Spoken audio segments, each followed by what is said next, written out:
This is Vajra Body, Vajra Mind. A provocative podcast that explores the outer limits of spiritual practice and human development. Through our conversations, we attempt to glean the most pragmatic and succinct bits of wisdom that connect us deeper into our heart, body, and mind. And now, your hosts, Jed Ward and Damien Abel. Hello, and Happy New Year, everybody. So glad to have your listenership here for our first 2017 Vajra Body, Vajra Mind podcast. And an awesome show it is.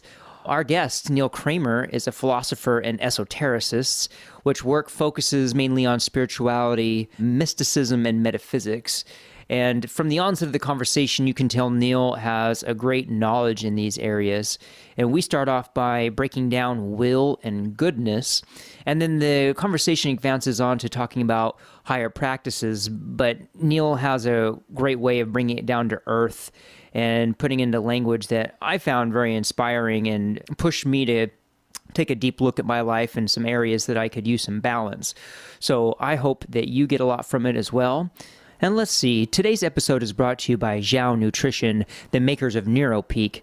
You know, Damien and I will take NeuroPeak about a half hour before we record a podcast, and we find that it helps get us focused and clears out the brain fog so we can have the mental clarity that's required to talk to some of these highly intelligent guests that we have on, so we can stay in the field there and really ask the questions that will bring about an awesome conversation. So if you too want a mental edge, hop on over to Amazon and type in Zhao Nutrition. It's spelled Z-H-O-U, and check out their product NeuroPeak. If you type in the promo code BODYMIND, one word, all caps, you'll receive a 10% discount. I don't want you to miss out on that. All right, everybody. Hope you enjoyed the interview with Neil Kramer.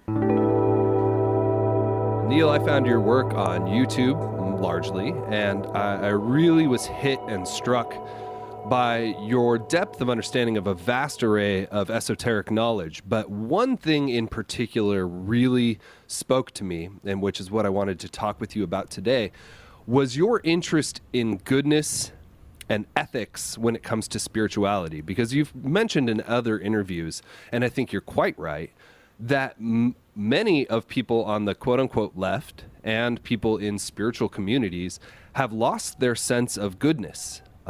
Because it's so easy to slip into this kind of, it's almost nihilism where nothing matters, or relativism is so common among, I think, spiritual people. And so I was wondering if you wouldn't start off by speaking a little bit to that. Sure. Well, I remember when we set this conversation up that you said you would be interested in talking about various things, and one of them was will. Mm-hmm. And one of them was goodness.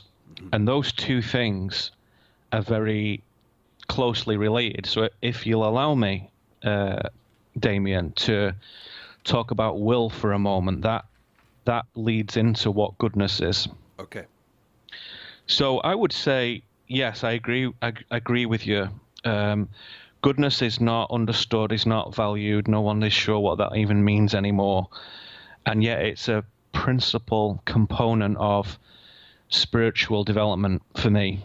So how I would begin to describe it is, well, let's talk about will first of all, W-I-L-L.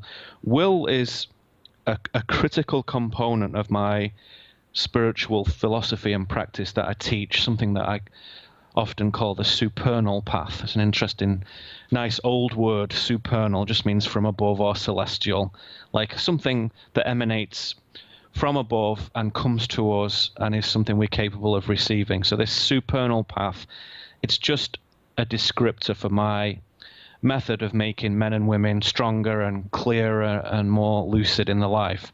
And will is a big part of that. It's a big deal. I would say will is a very multidimensional force. So you could say that in a physical sense here in the 3D, will is the embodied practice of bringing consciousness to bear on the world before you.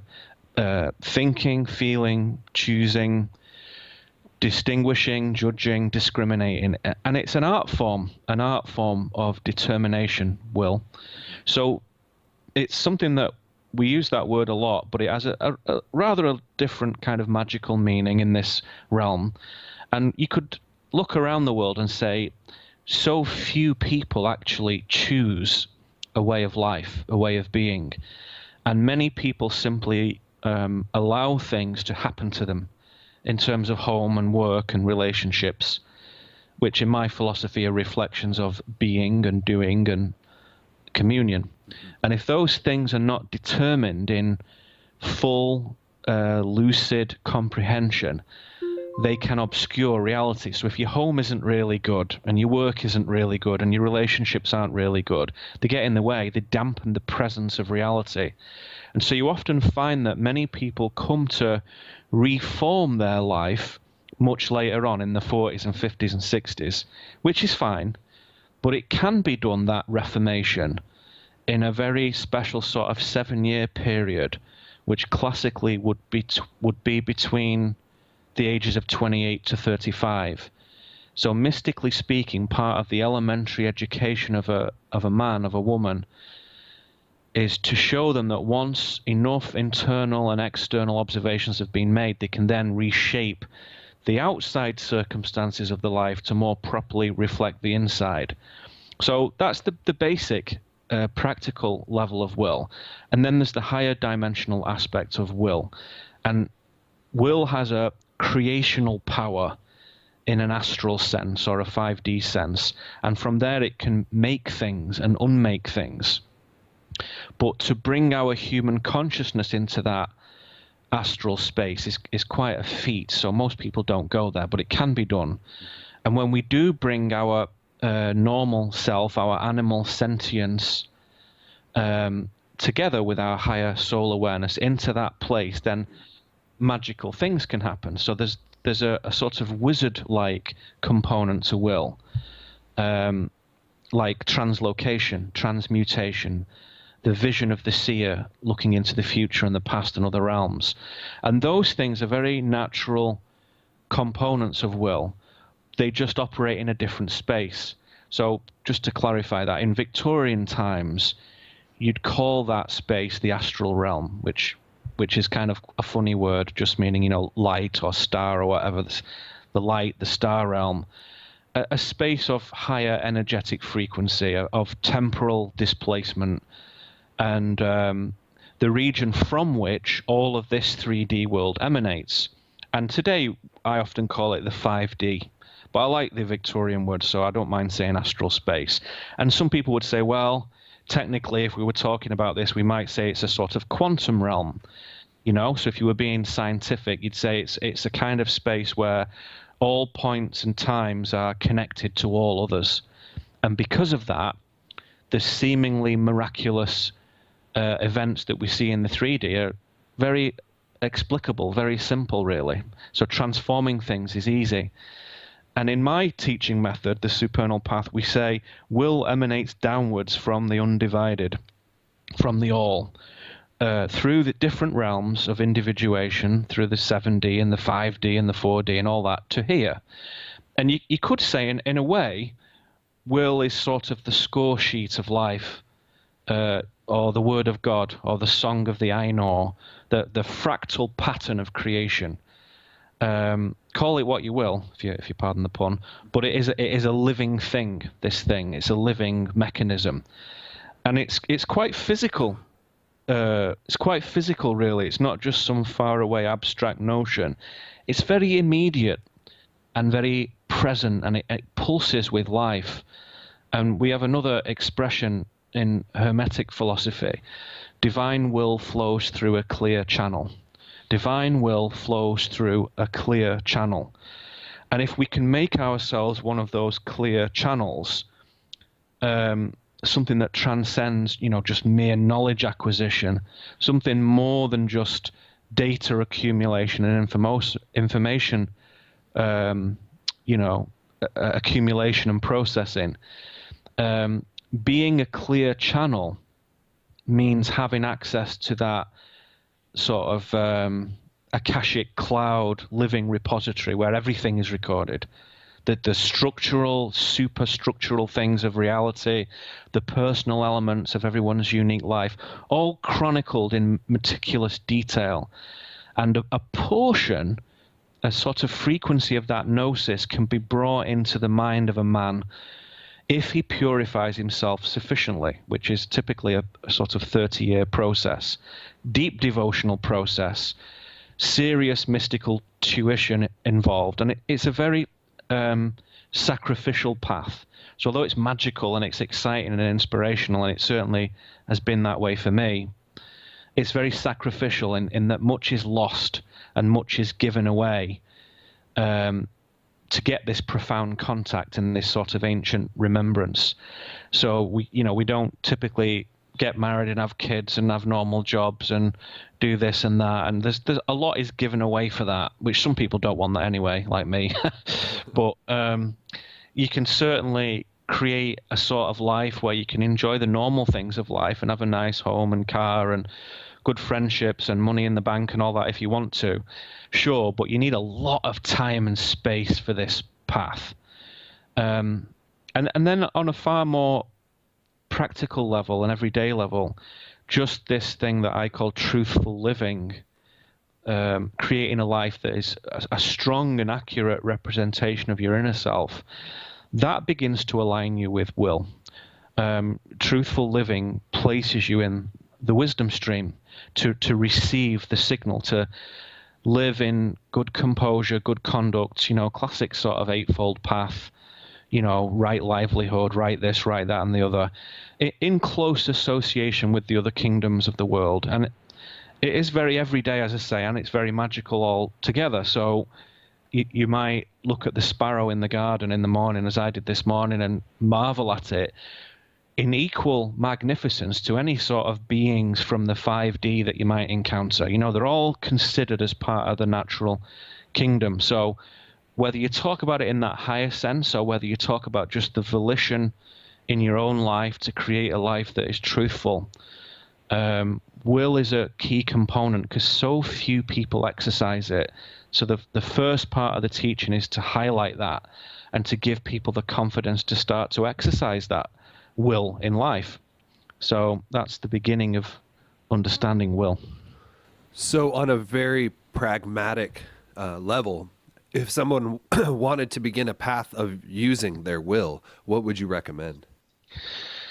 I would get them to do an audit of the quality of their home, which is their being, the quality of their work, which is their doing, and the quality of their fellowship, which is their communion. And if all those things are fantastic, then you're well on the road to being in the wisdom stream, to being aligned with will. But 9 times out of 10, even with the very best men and women, there's great imbalance in those things. And they are the foundations of the supernal path. Your home, your work, your relationships, we all have those things in life. If they're out of balance, if they're messed up, if they're not good reflections of who we are, and don't have some level of equilibrium, they don't have to be perfect, of course, we've all got stuff going on, but if they're way out of whack, if you don't have any friends, or if you're married to someone stupid, or if you're working in a job that you hate, or if you're always skint, always poor, or you're ill all the time, or anything, it's like there's an imbalance.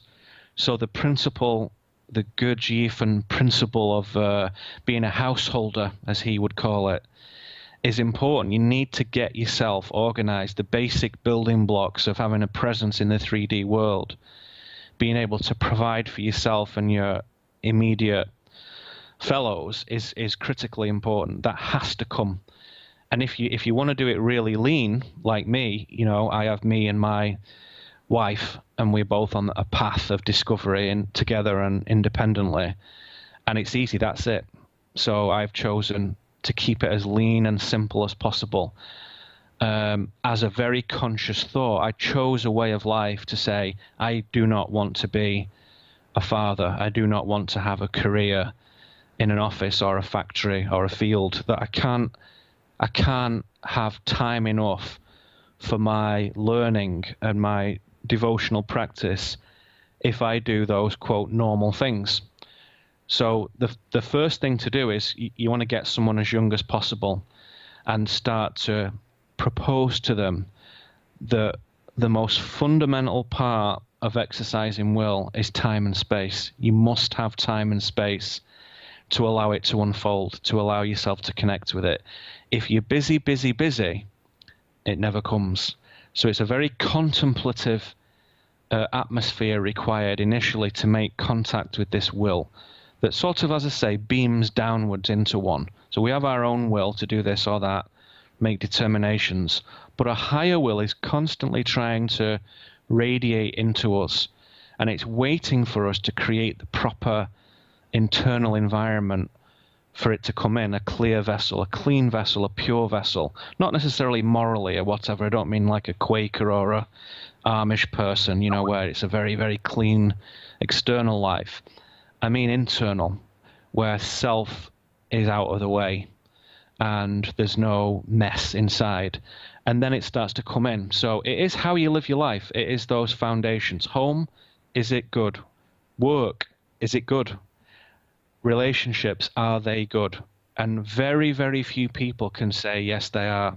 Very few. So that's the first thing before we get to any of the magic stuff and look at the disciplines and the powers of contemporary mystical practice. The foundations must be right to the level that I will turn people away if that's a mess. I was going to ask, is there anything with that time and space that one carves out for themselves? Within that, is there a way to cultivate that higher will? Any practices or things that you coach people on or you've done yourself? Yes. Let me come to that in one moment, if I may. Sure. Because that's a really important question in my view, and I would enjoy answering that. But let me just speak to the initial question about goodness, because that then leads into what you've just asked, Perfect. If I may. Mm-hmm. Consider then what we've said about will. Consider goodness is the sort of pattern of pure creation, like the undisturbed emanation of creation of God. It is like the architectural DNA of excellence and integrity and beauty. Like I say before, the goodness in flowers, perhaps in certain animals, in rocks, in rivers, in mountains. In fact, mountains certainly emanate goodness. And in Washington, where we are, we can see those things all the time, and they look very magnificent at the moment with all the snow on them. And there's a kind of perfection and purity to these things, an undisturbed materialization of what was originally planned, originally thought. And sometimes in human beings, it can also come through.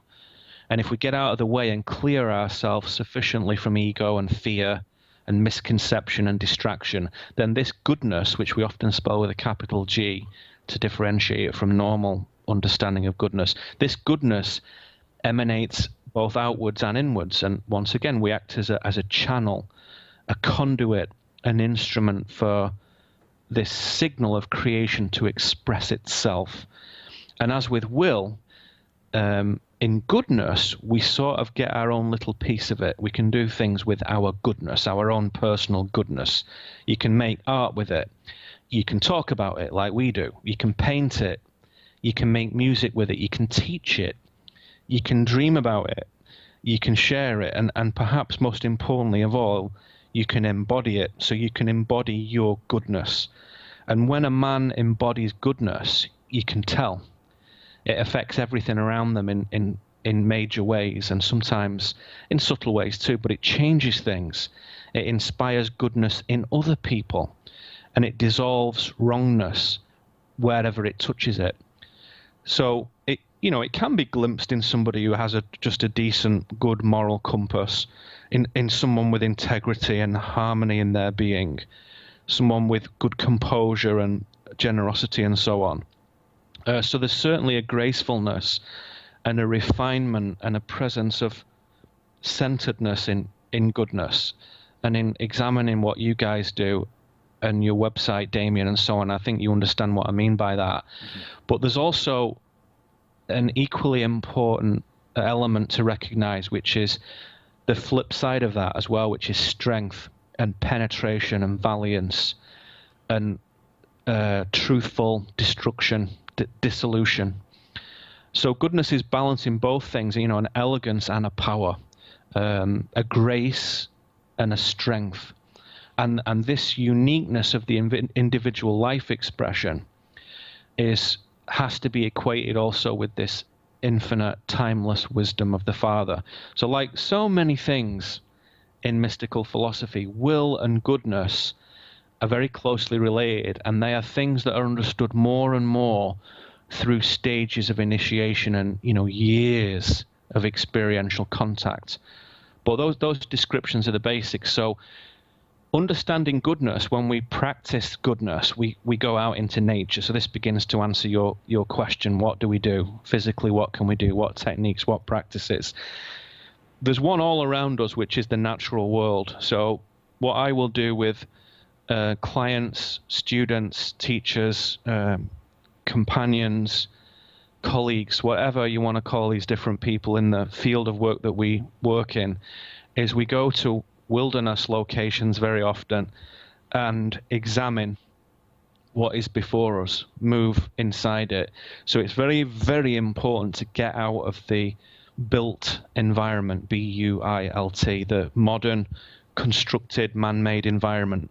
It's great, you can go to Europe and see some beautiful architecture and old cobblestones and castles and graceful, astonishing buildings and enjoy that, and modern skyscrapers and glass and chrome and concrete, and enjoy that too. There's a certain beauty in that.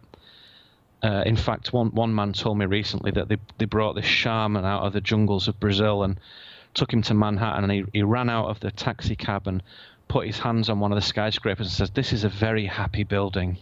Wow. This building emanates joy. So it's not always a bad thing just because it's man-made and contemporary in structure. So I can recognize that, but I also recognize that nature is one of the purest reflections, if not the purest, of goodness, of will.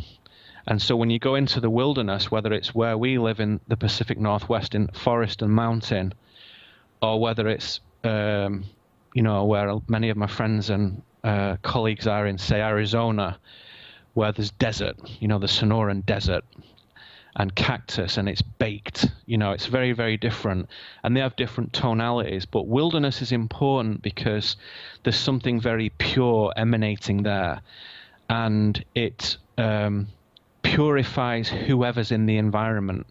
So the animals and the elements in that environment are being purified by being there.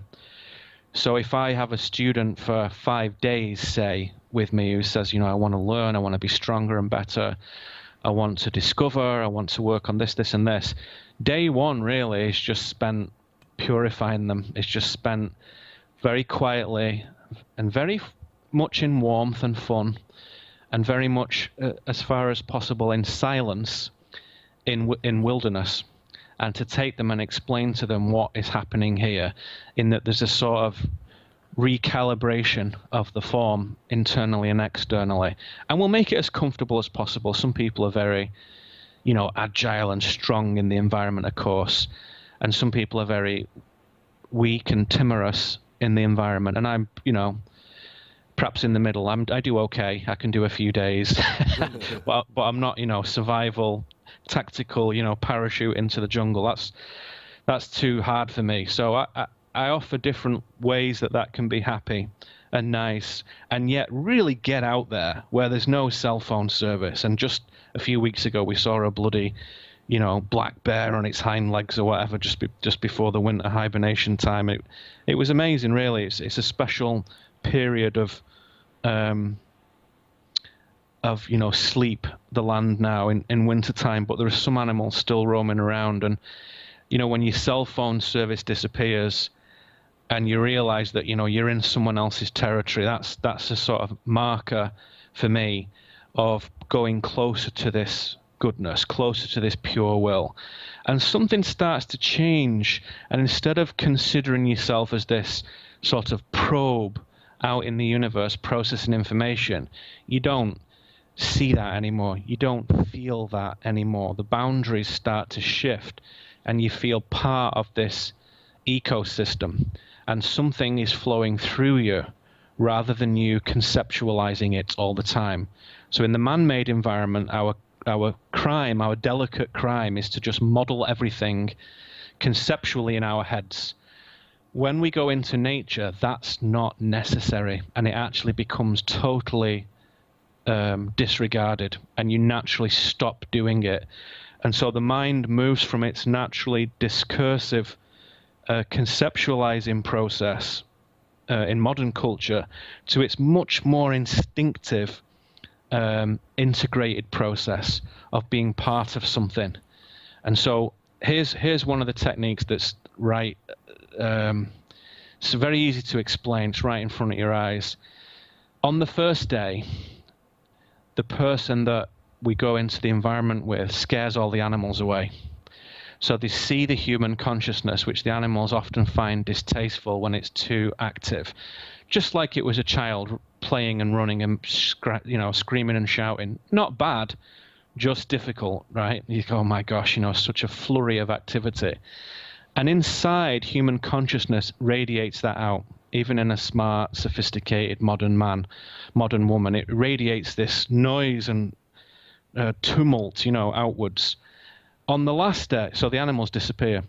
By the last day, say day 5, if we're doing a 5-day, session, a 5-day personal instruction, on the last day, the animals, it's like they come right close to you. And in one case, a hummingbird landed on this lady's finger in the summer, which has never happened before because they're not tame. These are like wild animals. And the animals can tell the difference when the consciousness becomes what I call circular. So consciousness begins very square, and then when you start to move into spiritual work, it sort of becomes triangular, and then when you become adept, it becomes circular, and then the animals will come to you. And there's no greater, more immediate and kind of beautiful expression of it than being accepted by the animals of the wilderness, whatever it is, whether it's a scorpion or a snake, need to be a bit careful, or a cougar or a bald eagle or a butterfly or a caterpillar or a mouse we saw the other day. It doesn't matter. They come close to you and think, this guy is different. This feels different. This is not normal human consciousness, and they come close. And that's a very memorable experience for people because they won't ever usually see that except with pets in the home or perhaps animals in a zoo.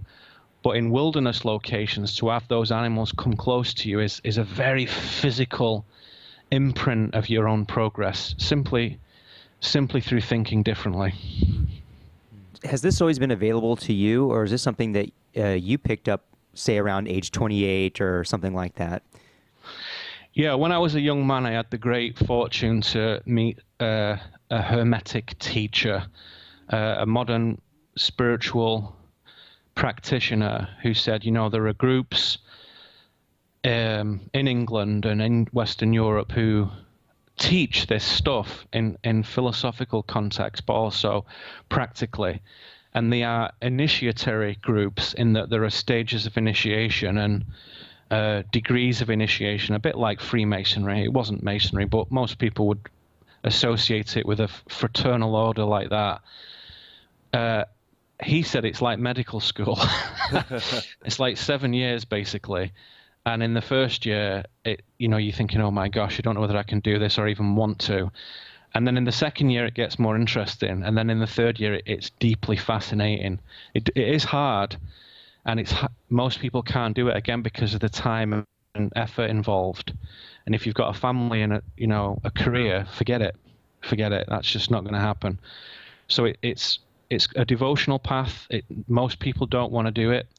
It's difficult, but I found that the fascination sort of outweighed the isolation of it. And basically, I was young enough as well that I hadn't got into anything too bizarre in life, so I was fortunate, or it was fortuitous or serendipitous, however we want to describe it. But yes, I had 2 different groups who brought me into their fold and shared knowledge. And it was just, you would meet once a month and you would talk about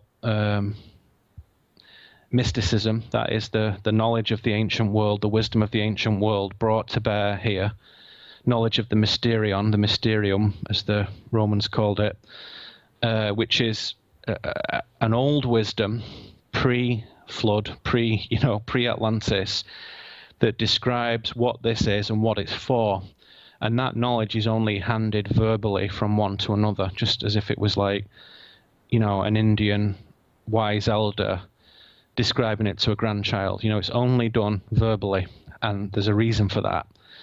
And over that time, you learn a lot of things. You learn a lot of alternative Earth history and lots of fascinating ideas and stuff. You learn some techniques. But more than anything, it just teaches you to be a better person, more moral, stronger, warmer, and more real. And your ego gets put in place just as this, quiet caretaker, very happily sat there making sure everything's okay. And once ego's out of the way, which is a huge deal in America, wisdom comes much more readily. So a lot of the first, 2 to 3 years of initiatory work are really getting the ego aligned properly, so it can be, a quiet, careful, subtle friend, and not this stupid thing clamoring up front for the limelight. That's the destruction of most people's spiritual attainment, is that the ego is clamoring to make itself known or to find comfort, or it's overly defensive, or it's overly obscuring things or whatever. So if you get someone young, the ego is like treated as something not to destroy and not to lead with, but just to place properly. And I have found that to be directly related to the amount of wisdom that I've brought into myself by placing that properly. So ego, we say this, ego blocks wisdom. Ego blocks wisdom. You can't get simpler than that. Mm-hmm. And if you look around at the guys and women that you appreciate in your life personally and professionally, you'll find that that's true in every single case. And sometimes we come across people who have fantastic information and it's very fascinating, but there's something not right, and there's a block, there's a wall, there's a glass ceiling, and it's usually that you can only share what you've been able to attain and embody within yourself. So if you can't embody your wisdom, you can't have it, you can't know it. And when you get that at 28, 29, 30, it makes you a better person, more humble, and yet stronger. So there's a time, of course, if I'm doing a conference or something, I'll stand on the stage for 3 days at the Omega Institute and run a seminar, and people have come all over the world to see me. Then I bring the ego out and we make jokes, and I'm, conducting the room for sure. But that's what it's for. It's a tool. It's an instrument for communication. It's an aspect of personality. But it has to be conditioned naturally, like an animal, like an eagle will condition its wings with the proper strength and agility, and being careful of moisture and being careful of oil.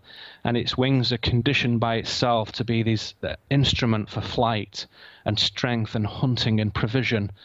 And in the same way, we condition our personality to be not us, but simply an instrument for communication.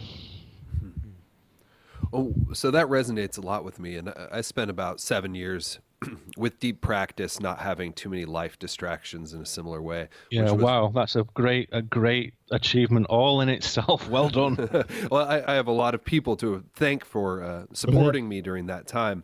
Yeah, that's beautiful. But after that happened, I had a kind of crisis of faith, because growth wasn't the main interest for me anymore. It just felt like that wasn't what I was after. And after a lot of flipping and flopping and researching, it really finally dawned on me that creativity was the next step. Is that something that you found as well? I like what you're saying, and I understand what you're saying. I would say a life without creativity is a very dull life. And without creation, we tend to consume. So as one old luminary used to say, consume less, create more. If people don't create, they overconsume. And it could be YouTube videos, or it could be things you put in your mouth, or it could be experiences or whatever. But yeah, it's critically important to create. You should make something every day. It could be a cake, it could be a conversation, it could be a book, a poem, a thought.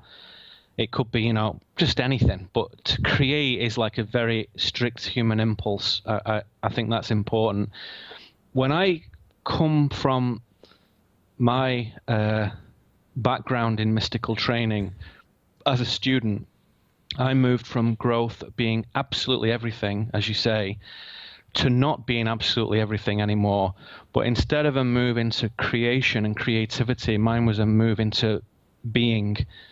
And I found that the greatest attainment and attunement and awareness, those three slightly different but involved and related things, came from having purer presence. And so I would say that if I formulate 7-year cycles. Every Hermetic student is given the task to say, there are 7-year cycles in life, 7 to 14, 14 to 21, 42 to 49, 63 to 70, whatever. And you must determine what they are. So when one day somebody will ask you what they mean, you tell them what you think they mean. So my formulation of the 7-year cycles is that the ages of 42 to 49, where I am now in the 7th cycle of life, is a time of outward being. And so from 14 to 28, you're essentially spending 14 years observing. From 28 to 42, you're spending 14 years reforming, inside and outside, reforming. And then from 42 to 56, you're spending 14 years being, outward and inward. So our observations always begin on the outside and then turn inside. So 14 to 21, you're looking outside. 21 to 28, you look on the inside. That's the most important inward observation period of life. It's 21 to 28. And then reforming outside first, then inside. And now my outward being as an embodiment of my wisdom is the thing that's most important to me. So during my period of reformation, from 28 to 42 years old, I'm essentially trying to get my life circumstances so I can have focus on being, which looks to be such a great luxury. What are you doing today? Oh, I am being. All right, so nothing then, Get a job. Get a job, you lazy hippie bum, And then, if you look in the calendar, there's no words for that. There's nothing that you do as such. So there is certainly a lack of product or service with it, which even for us is sometimes a funny thought, because it feels like you're doing nothing. But being is a great art, and being prepares the quality of your products to be much better. So I've noticed that the more being I have, the more time for being.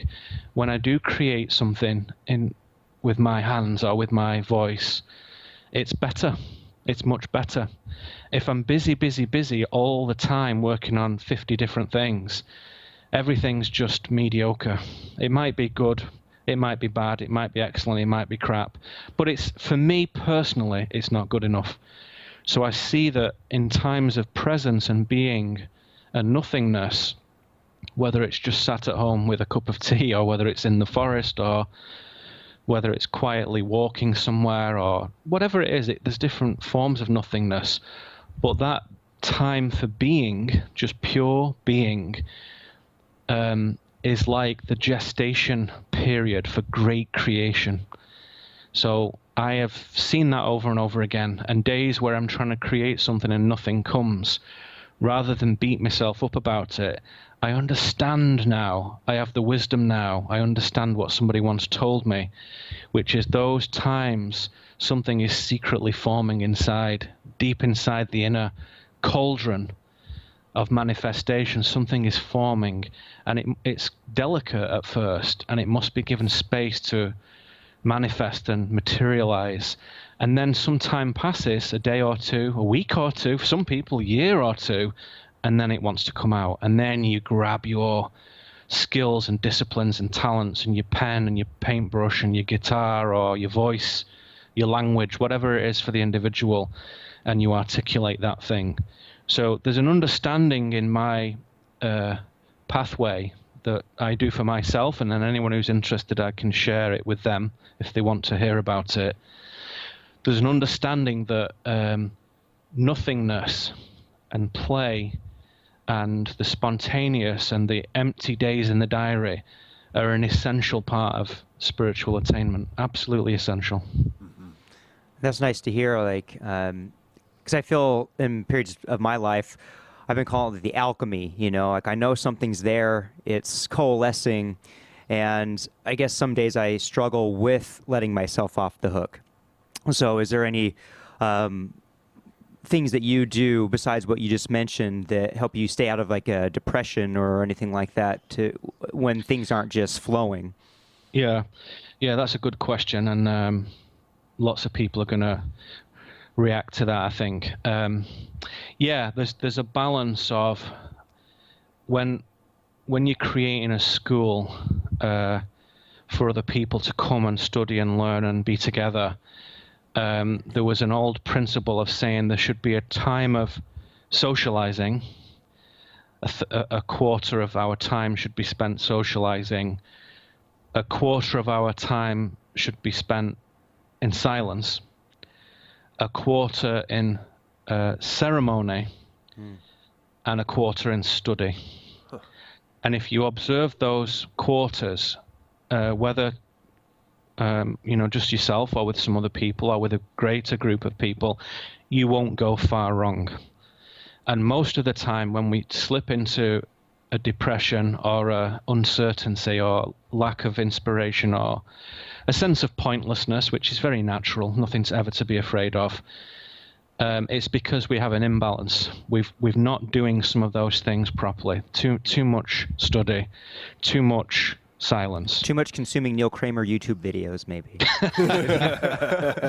Well, yeah, it's possible to do that. It's very possible to do that. So you have to, in a manner of speaking, establish what those healthy segments are for you yourself. So I would say socializing, silence, study, ceremony. So it's, very, the alliteration is funny. It helps you remember it. And that works quite well. What do you mean by ceremony in this context? Ceremony is like, for some people, it's meditation. It's a ritual, basically. Ritual, yeah, is a good word. We have like ceremonial walking, so ritual walking practice. My wife and I are very fond of tea, so we make a big tea ceremony thing, like most days, once or twice a day. And it takes time, and it's slow, and it forces focus, and it brings presence, and it illustrates being. And it illustrates bad being. If one is all over the place, it shows you. So even in whether it's a simple thing like having tea, or whether it's a complex thing like doing some, great hermetic golden dawn ritual or something, it could be different things for different people. My hermetic training was not ritualistic in that sense. We didn't wander around with swords and capes and whatnot. But there are moments for that.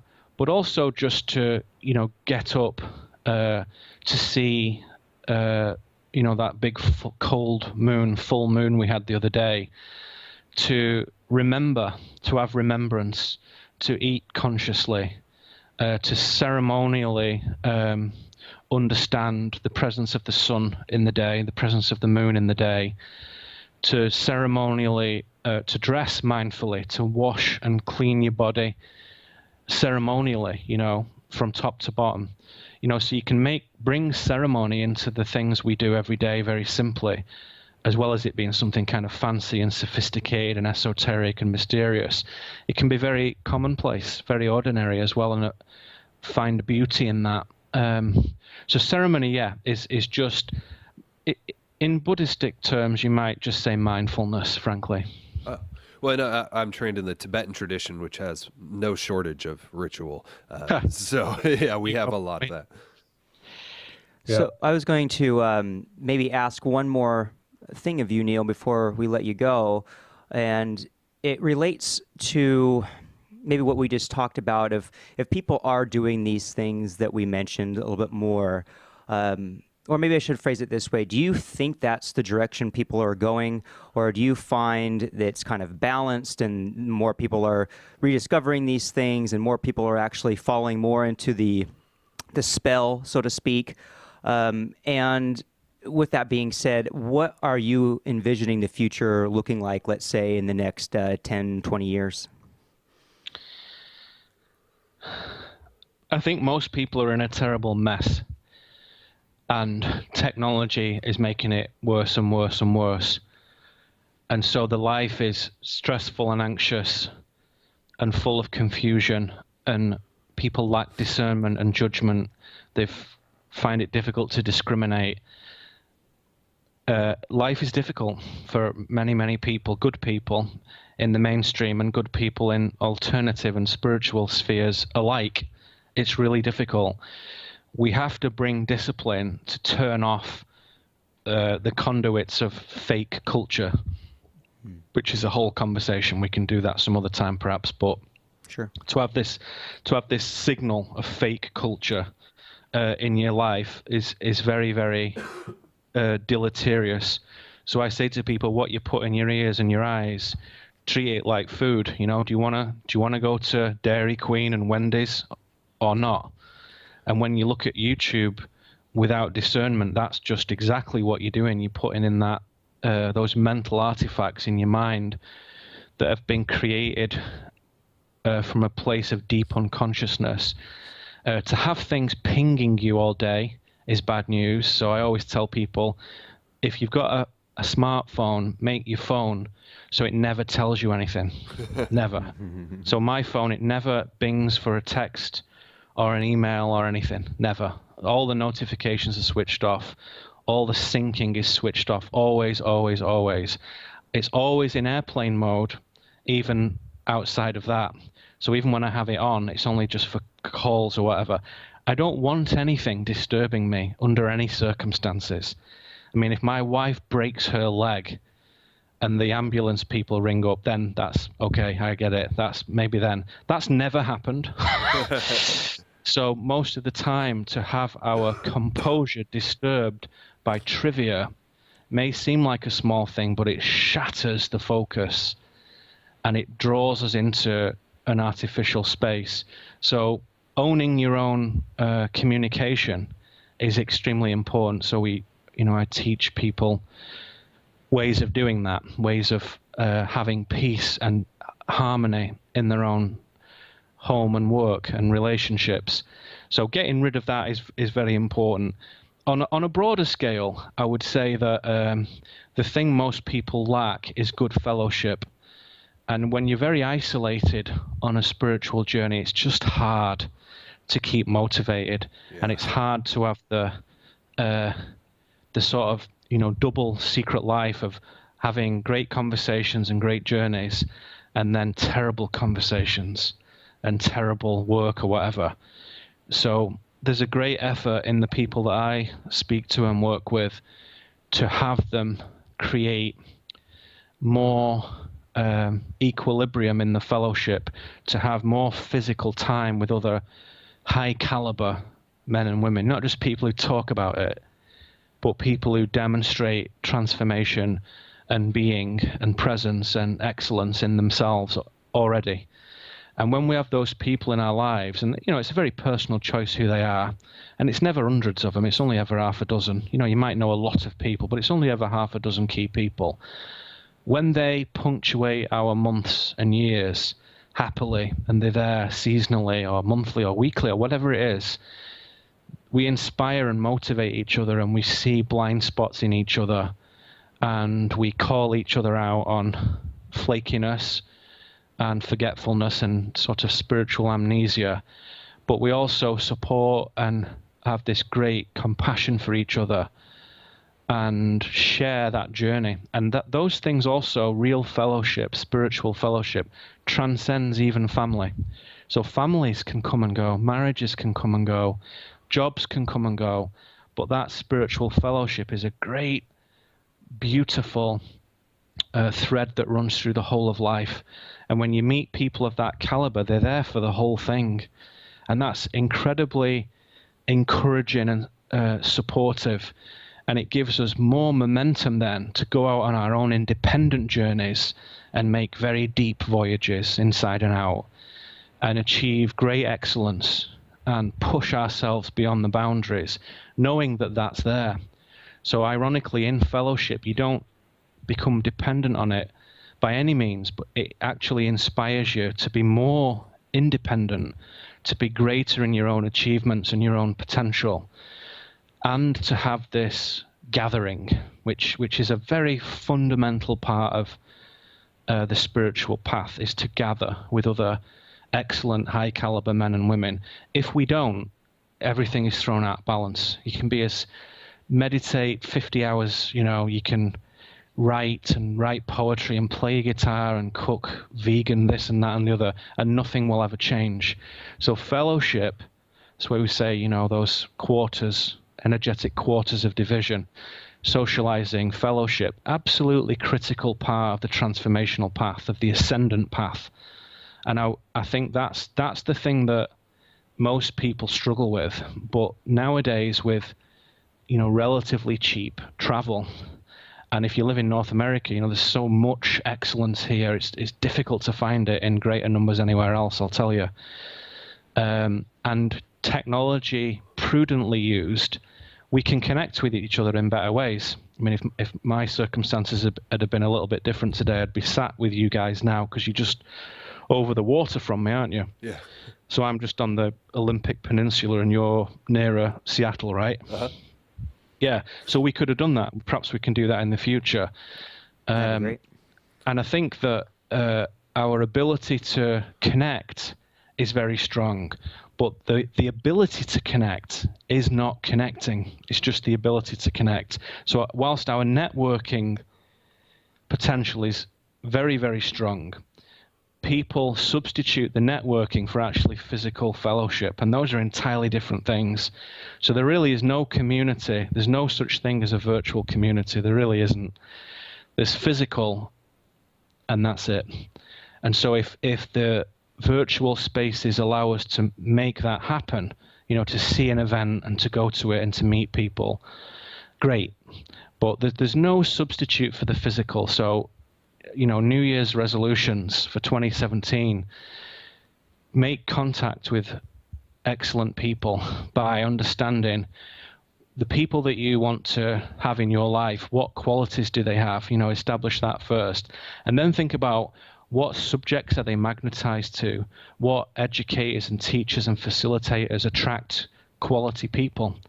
And then go to those spaces, go to those gathering places and make contact and push outwards to that. If that's done, I think in this time of great global transition, life's very exciting and very interesting.